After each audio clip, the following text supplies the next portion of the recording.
Welcome. Today we're presenting our final project management plan for DU Not I, which stands for Drive Unintoxicated, Not Intoxicated. Our team consists of Mark, Serena, Grace, and Maya under the guidance of Dr. Lynn Becker. Let's dive into our initiative aimed at promoting safety among UCF students. DU Not I is a student-led initiative focused on reducing impaired driving among our peers here at UCF. We aim to create a cost-effective rideshare solution that provides safe transportation and also fosters community engagement. Our goal is to promote responsible alcohol consumption and ensure the safety of our students here at UCF. Drunk driving is a significant issue, accounting for 32% of traffic fatalities in the United States. This alarming statistic highlights the urgent need for solutions that resonate with our student population at UCF. DU Not I addresses this problem by offering a trusted, student-led alternative that meets the needs of both UCF students and local businesses. The key deliverables will focus on our marketing efforts and campaigns that will bring awareness to the cause through partnerships with local businesses. We see this possible through establishing an organized group of volunteers, registering as an RSO with UCF, and developing a fully functional website and application to allow for users access to the program. Our stakeholder analysis is a brief overview of the support we will need to make this entire program successful. UCF students will be of high power and high interest as they will be our main target audience and our main users. Local businesses will be of high power and medium interest due to the support needed from these businesses to bring awareness to the program. And project team will be of high power and high interest, which really just explains why we're here today and why we feel this venture is very necessary. These are the communities of people who will allow this program to run successfully and efficiently.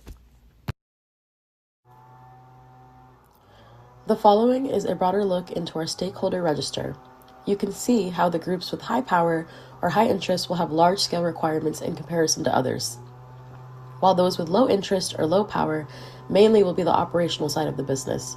So think short-term versus long-term. This is where their benefits will be more transactional than they are effective on a broadband scale. The following is a visual depiction of our work breakdown structure. Our main summary categories are as follows: 1.1, develop a website; 1.2, generate student engagement; 1.3, form a network of volunteers; 1.4, register as a UCF RSO; and 1.5, gain support with local businesses. Each of these categories show a crucial point in the development process for this program. We found the most crucial to be the website development stage and generating student engagement, both 1.1 and 1.2. These categories will set the entire foundation for the rest of the project. This overall structure is the roadmap to the entirety of the project, including the schedule and the budget and everything that follows after it.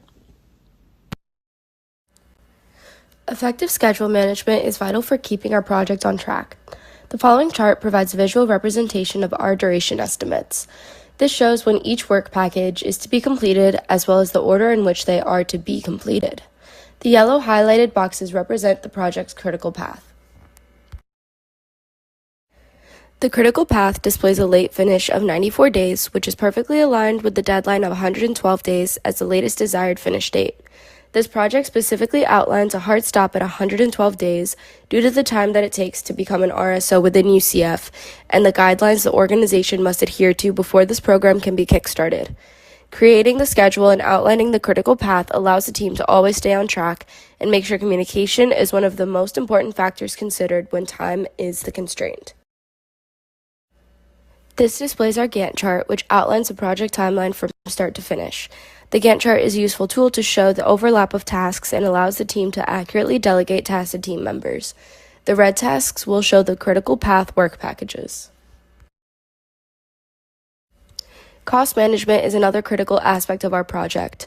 We use the 3-point estimating method to create our cost estimates, incorporating input from each of our team members, creating a final project cost estimate of around $58,187. We poured over our time-phase budget to make sure it aligns with project milestones, ensuring that we stay within our financial limits. A cumulative budget line chart and time-phase budget sheet were both created to help illustrate these ideas. The budget chart is provided to visualize the expenditure over time, illustrating a steady increase in expenditure peaking during key phases like website development, merchandise procurement, and team salaries. Weeks 1 through 3 have very minimal costs, focusing mostly on internal efforts. Increased expenditure can be seen soaring in week 4 and steadily climbing through week 7. Week 8 has major costs associated with team salaries and merchandise.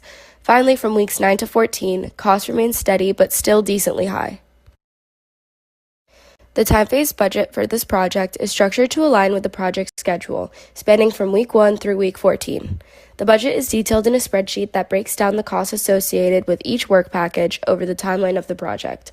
This is a more quantitative breakdown of the exact costs happening each week and the task IDs associated with each cost. The following slide shows the risk management plan for our project. The risks portrayed in the table on the right are the most significant and have the highest probability of impact. 3 of these 4 risks are negative, with only one of them being positive, and that's 0.2.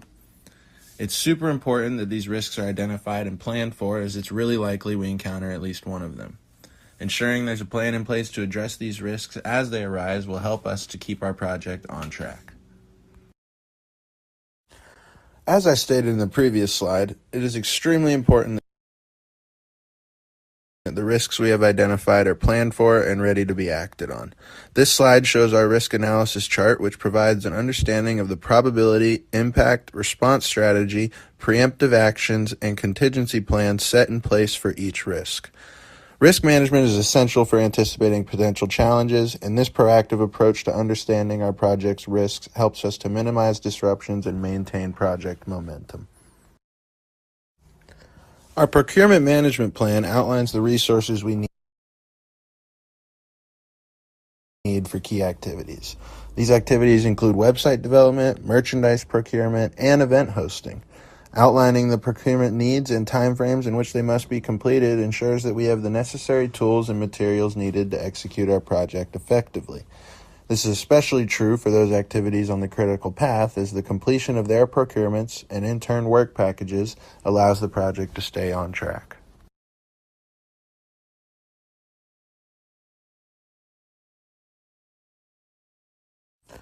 The following slide provides a visual depiction of some of the creative aspects of our project, including merchandise and our promotional flyer. In addition to the core plans we already have in place for our project, we've also included a stakeholder engagement matrix and a lessons learned blog. These tools will help us to continuously improve our processes and maintain strong relationships with our stakeholders throughout the project.